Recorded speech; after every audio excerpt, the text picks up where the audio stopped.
ಪೇಶಸ್ಕರಿ ಮತ್ತು ಪೇಶಸ್ ಶಬ್ದಗಳ ಅರ್ಥಗಳನ್ನ ನೋಡೋಣ.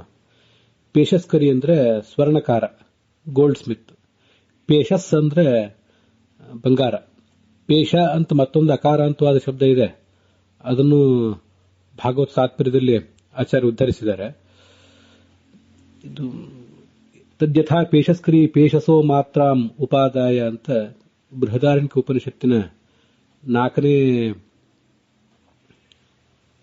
ಅಧ್ಯಾಯ, ವಾಸ್ತವಿಕವಾಗಿ 6ನೇ ಅಧ್ಯಾಯ ಅದು. ಅಲ್ಲಿ ಜೀವ ಅಂದ್ರೆ ಪರಮಾತ್ಮನಿಗೆ ಬಂಗಾರ ಇದ್ದಂತೆ,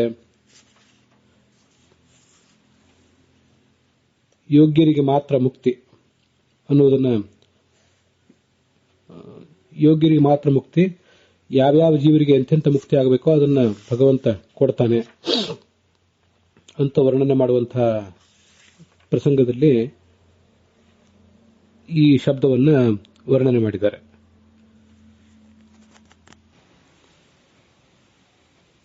ಪೇಶ ಅನ್ನೋ ಶಬ್ದ ಅರ್ಥ ಹೀಗಿದೆ: ಪೇಶೋ ಜರಾಯುರುದ್ದಿಷ್ಟ ಸುವರ್ಣಂ ಪೇಶ ಉಚ್ಯತೆ, ಮೃದು ಪಿಂಡಶ್ಚ ಪೇಶಂ ಸ್ಯಾತ್ ಕ್ವಚಿತ್ ಭದ್ರಮಪೀಷ್ಯತೆ ಅಂತ ಅಭಿಧಾನ ಅನ್ನೋ ಗ್ರಂಥವನ್ನು ಆಚಾರ್ಯ ಭಾಗವತ ತಾತ್ಪರ್ಯದಲ್ಲಿ ಉದ್ಧರಿಸ್ತಾರೆ. ಪೇಶ ಅಂದ್ರೆ ಈ ಗರ್ಭ ಕೋಶ, ಜರಾಯು ಅಂತಂತಾರಲ್ಲ ಅದು, ಮಾಸು ಅಂತ ಕನ್ನಡದಲ್ಲಿ ಹೇಳ್ತಾರೆ.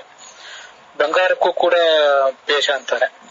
ಅದಲ್ಲದೆ ಮೃದುವಾದ ಒಂದು ಮುದ್ದೆ, ನಾವು ಯಾವ್ದಾದ್ರು ತಿನ್ನಬಹುದಾದಂತ ಒಂದು ಪದಾರ್ಥ ಮೊದಲಾದಿರ್ತದಲ್ಲ, ಅದಕ್ಕೂ ಪೇಶ ಅನ್ಬಹುದು ಅಂತ ಕಾಣಿಸ್ತದೆ.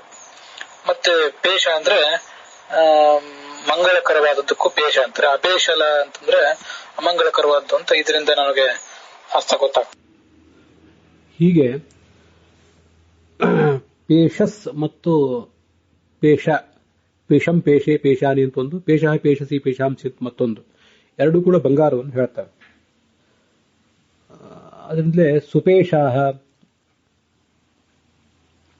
ಚತುಷ್ಕಪರ್ದಾಯುತಿ ಸುಪೇಶಾಹ ಇತ್ಯಾದಿ ಕಡೆ ಬಂಗಾರದಿಂದ ಅಲಂಕರಿಸಿಕೊಂಡವಳು ಅಂತ ಅದಕ್ಕೆ ಅರ್ಥ ಆಗ್ತದೆ. ಆ ಪೇಶಸ್ಸನ್ನು ಉಪಯೋಗಿಸಿ ಆಭರಣಗಳನ್ನು ತಯಾರಿಸುವ